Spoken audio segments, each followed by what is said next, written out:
Hello world, Stephen Michael Zach here, and yes, Build It Like a Pro is back. This is a special edition. Now, today we're going to be talking about the rig that I brought to NAB. I'm going to show you all the pieces that go into building it and how I modified my iFootage monopod. So let's jump right in.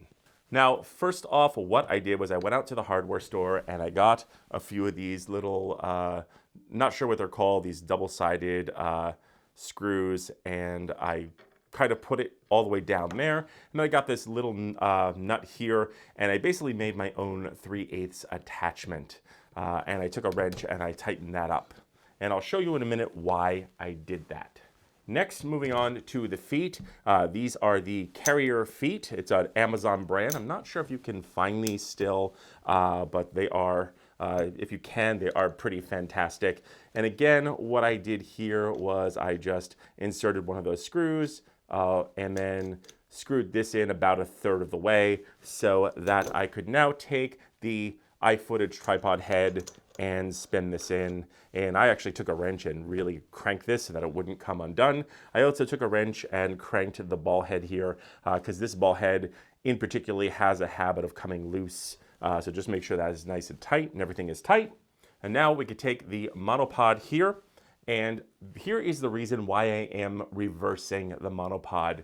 Now, people have been monopodding wrong for years. Normally when you have a monopod set up, you either have to bend over to adjust the legs, or you have to pick your entire heavy rig up and adjust the legs.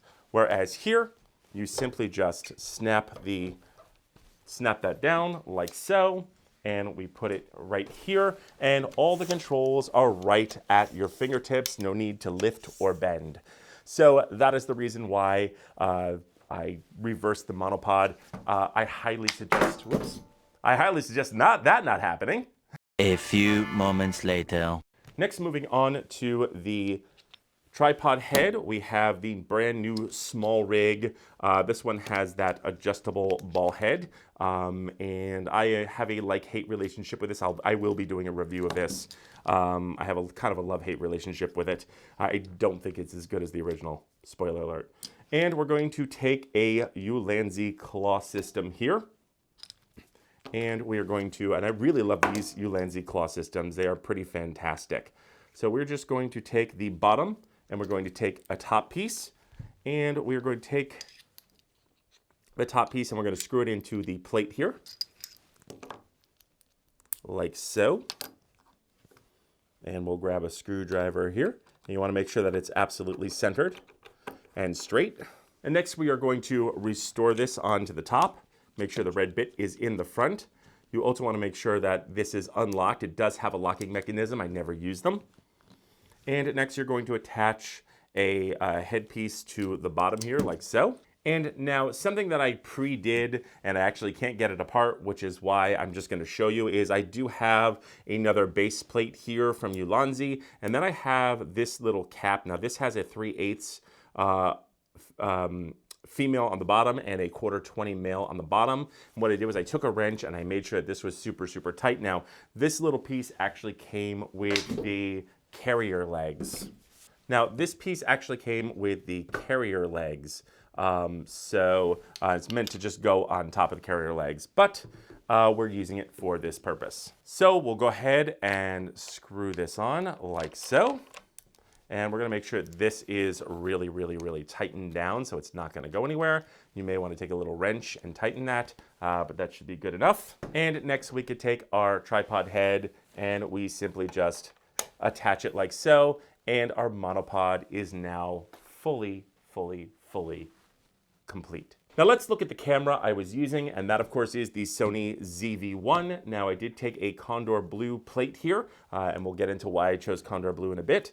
I did replace the screw with a just a regular Phillips head screw because the screws were just a little bit too long for this case. We're in a ulanzi case, we're in a uurig case, and we've got the ulanzi 52mm extension extra lens on there to give you a wider field of view. And we're gonna go into the last hole on the left here, and we're just gonna screw that down with the Phillips head.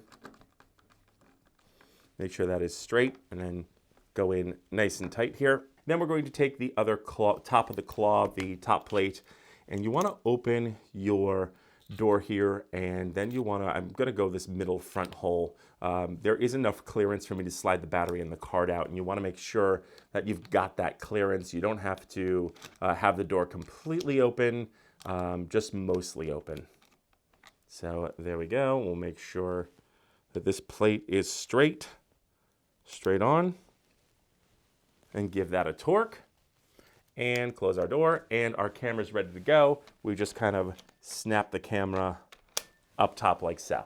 Now let's put together the piece de resistance, the thing that got the most attention, and that is the on-camera light and power source, which is the Zhiyun.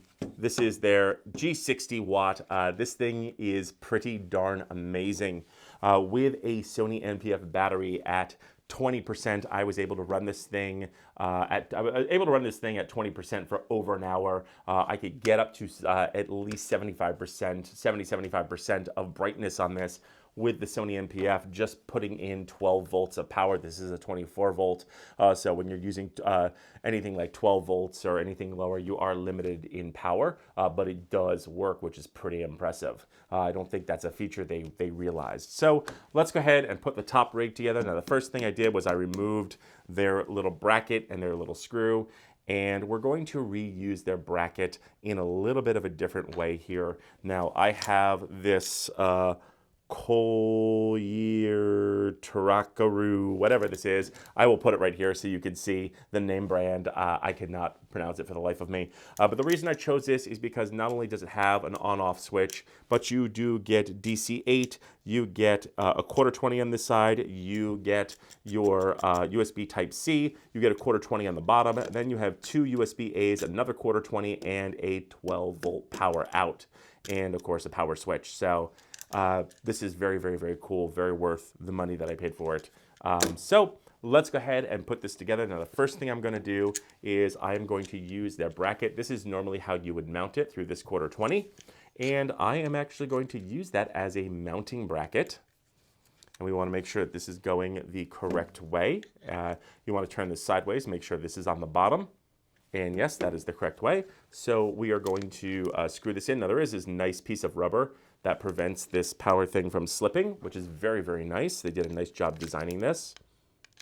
I really wish that SmallRig made one with an on-off button, but they do not. So we'll go ahead and we will make sure that is nice and straight. And we'll go ahead and give that a torque and lock it into position. There we go. And next we'll take the light here and we'll flip it on its end. And the next thing I did was I took this SmallRig arm here, and we're going to actually use that to lock it in. So we will slide that in and then slide that there. And this is going to be the new quote-unquote pin to hold this together. And in a sense here, we are making a bracket to hold this, and we want to make sure that this is straight and tight. There we go, and we'll just crank that in a bit more. Make sure that's going to hold, and it's going to be straight, and there we go. Then we're going to take the KONDOR blue top plate here, and we're going to screw in the quarter 20 like so. And that is screwed in. Next, we are going to add a few attachment pieces. We are going to use these SmallRig. I like these. These are their cold shoes, but they have a little release plate at the back, so it actually really does lock in your whatever you're putting into these. And we're using some of these rubber washers, which came with the KONDOR blue plates, because unfortunately, the rubber on the bottom here is not long enough to stop these from spinning. So we'll go ahead and take the first one here.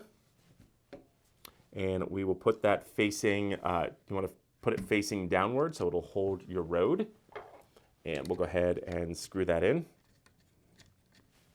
And you want to make sure that you are not blocking. That's only the 8 volts, so we're good. We're not going to be using the 8 volt or the USB Type-C. If we were to use the USB Type-C, I would actually mount this sideways so that you would have access to the USB Type-C. In fact, I think I'll go ahead and mount it sideways just right now, just so that if you need the USB Type-C, you could probably squeeze one in there. Probably squeeze it in there. Next, I'm going to take the next one here, and I'm actually going to do something a little bit different because I am going to be using the Rode Wireless Go 2, and we want to make sure that the microphone bit here is going to face forward, and we're going to actually use that physically as our forward-facing microphone. And we're going to screw that down like so. I'm going to make sure that is completely straight before we give it a full-on tug. And that's it. Then we are just going to pop in the Rode itself here. So this is going to become our forward-facing microphone. Now, one thing is that I did notice that I forgot to do is this actually has to be sort of backwards. So you do want the release in the front so that when you slide this in, the microphone will be pointing forward. And there we go. We've got our front-facing mic, and then we take our transmitter here, and I do have the transmitter set to a safety track, and we're going to slide that into the side there. Next, we're going to take our Rode wire, and we just plug it into the bottom here, and then this just gets plugged right into the camera. Now, the last thing I did to this is I added a Sony NPF battery, and you do want to make sure that it's going down here. There is a nice little release here, and there is an on-off button. I didn't mark it because it's not marked very well, so you just want to make sure this is off for when you put it in the case. But there you go, almost done. Next, we're going to take the dish with the diffuser here, their rubber diffuser, and this does come with the Pro version of this kit, of the G60. And I did put a little mark here because this doesn't have a little mark there, but it does have a little arrow here. And this basically just made it faster for me to take that on and off, to put that on actually. So I would highly recommend marking where this is going to connect easily. And then you'll never have a problem. And finally, we're going to plug into our 12 volt there and into the 20 volt in the back here. And as I press the button, let's go ahead and turn the power on here. And as I press the button, you'll see that yes, it does light up. And then just tap this and it will go to 50%. And we can lower this to, let's say, I think I only use this on like 11%, or I think I used it like 11%, or I used it on something very, very, very low. But as you can see, pretty good, even when we jack this up to, let's jack it up to 30%. As you can see on the showroom floor, this was plenty of light. So it does actually work. Let's go ahead and turn that off. And then all I had to do was go to my camera, and we would slide this on top of the camera here and lock it into position. Then I would take this and I would essentially just aim this where I wanted it to go. I'll bring it down so you can see what I'm doing. Basically aim this to where I wanted it to go, and we locked it into position. And that was it. That was the entire rig that I used. It was very, very clutch. All I had to do then was to plug in the microphone. Let me go ahead and spin this around.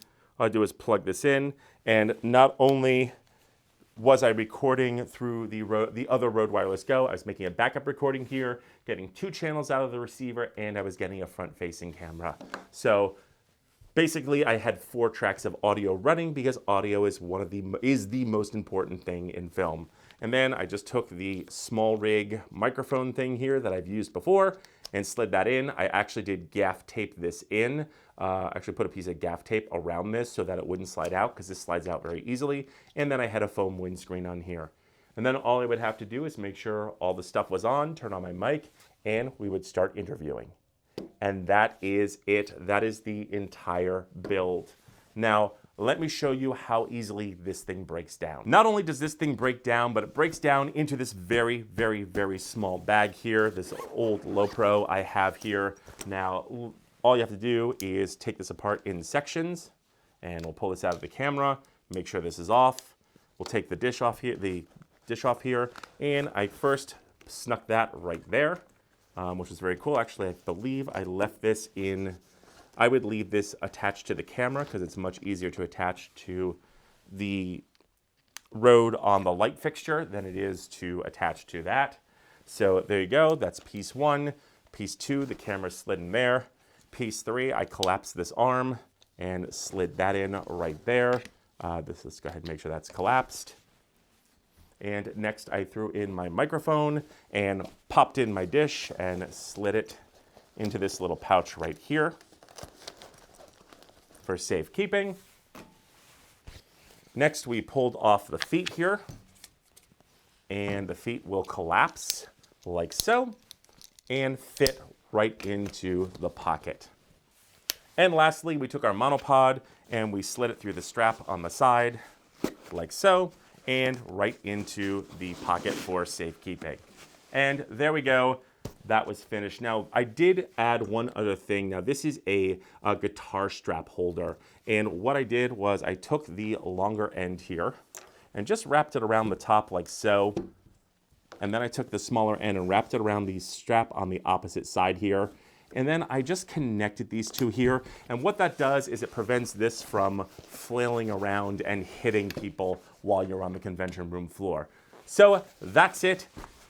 An entire portable television studio all in this little tiny bag. I think it weighs maybe about 10, 12 pounds. This was fantastic to use on the showroom floor.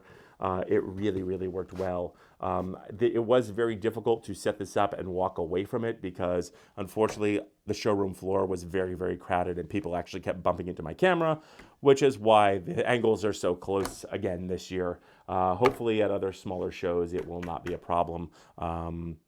Hoping to kind of figure out how to prevent people from bumping into this. So that's it. That is my rigging. This was my NAB rig.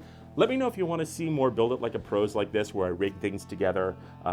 Just trying to try something new out here on the channel. So that's it. Don't forget to like, share, and subscribe. And don't forget to mash the bell button to be notified when we drop a brand new video. And feel free to use the links below as it helps out the channel. I'm Stephen Michael Zach, and stay tuned for more content.